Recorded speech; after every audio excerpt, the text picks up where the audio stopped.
გურჯაანში კინატოვაჩნაძის სახლ-მუზეუმი უკვე რამდენიმე წელია დაზიანებულია. მუზეუმს 2 წლის წინ კულტურული ძეგლის სტატუსი მიენიჭა, შემდეგაც შედგენილია საგვარეულო სახლის რეაბილიტაციის პროექტი, რომლის ფარგლებშიც ძეგლთა დაცვის სააგენტომ მხოლოდ ანდრონიკაშვილების საგვარეულო სახლის სახურავი შეაკეთა. მუზეუმის შენობა არქიტექტურის თვალსაზრისით კახეთში მდებარე ამ ტიპის ნაგებობებს შორის უნიკალურია, რომელიც სასწრაფოდ კაპიტალურ რემონტს საჭიროებს.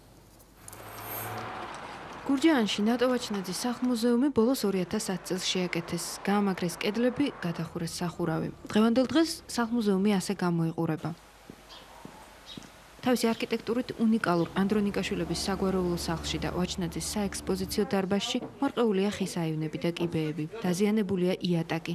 დაბზარული და დაობებულია საყრდენი ბოძები. მუზეუმი ართმება და ამასთანავე არ გააჩნია ნებისმიერი მუზეუმისთვის აუცილებელი ვენტილაცია. უკვე 7 თვეა მუზეუმს ელექტროსადენების გაუმართავობის გამო ვერ მიეწოდება ელექტროენერგია. მიუხედავად იმისა, რომ მუზეუმს დიდი ხანია ეს პრობლემები აქვს, ამის შესახებ არაფერი იციან რაიონის კულტურის სამსახურში. ეს ინფორმაცია ბევრად გავიგეთ თქვენგან. მე ვუწევთ შექმნილ მუზეუმის გაერთიანების ხელმძღვანელს და მომკითხო მოხდეს. სახლ-მუზეუმის კიდევ ერთი პრობლემა დაბალი ხელფასებია. საშუალოდ ხელფასი მუზეუმში არის 120 ლარი, 100 ლარი. აი ესე მეთვალყურეებს აქვთ 80 ლარი და დირექტორს აქვს 150, 160 ლარი და ფონდების ცოლს და მეცნიერ მუშაკს აქვს 120 ლარი. რაიონის გამგებლის თქმით კი თანამშრომელთა ფიქსირებული ხელფასები საგრძნობლად იზრდება დამთვალიერებელთა საშუალებით.